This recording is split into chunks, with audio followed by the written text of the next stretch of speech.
Bonjour à tous et bienvenue chez Spareka.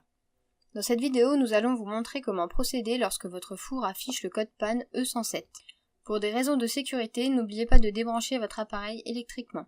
Suivant la panne détectée, remplacez le moteur de verrouillage du four par un modèle semblable ou équivalent recommandé par le constructeur. Vous aurez besoin d'un tournevis Torx et d'un multimètre pour réaliser cette opération. Commencez par retirer le socle supérieur du four à l'aide d'un tournevis Torx.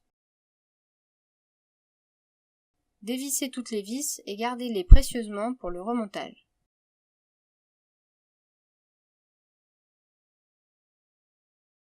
Choisissez un mode de cuisson ainsi que ses réglages afin de tester la panne. Votre tableau de bord affiche le code E107. Le code E107 est une panne reconnue par l'appareil. Il indique que la porte est verrouillée de façon inhabituelle. Première situation. Le crochet de verrouillage est bloqué, il faut donc vérifier la barre et le récepteur.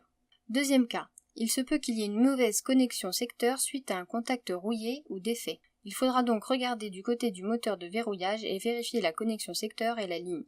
Troisième cas, l'enroulement moteur est coupé. Il faudra dans ce cas changer le moteur de verrouillage. Quatrième cas, le défaut de câblage. Vous devrez vérifier le câblage selon le schéma. Cinquième situation, il se peut qu'il y ait un défaut de la position du micro-interrupteur. Il faudra également vérifier le câblage selon le schéma. Sixième cas, le micro-interrupteur ne commute pas, il faudra alors changer le micro-interrupteur. Et enfin, dernier cas, le relais K26 ne commute pas, il faudra donc changer le module de commande. Dans les cas concernant le changement du moteur de verrouillage, suivez ces étapes. La porte ne se verrouille pas, il faut donc regarder en premier le crochet de verrouillage. Il est relié à la commande et au moteur de verrouillage situé généralement à l'extrémité droite de l'appareil. Débranchez votre appareil puis munissez-vous du multimètre. Commencez par tester le moteur de verrouillage ainsi que les connecteurs. Si votre outil vous indique une valeur non changeante, comme 1, c'est que le moteur de verrouillage est défectueux. Nous allons vous montrer comment le changer. À l'aide d'un tournevis Torx, dévissez le support du moteur. Gardez bien la fixation pour le remontage.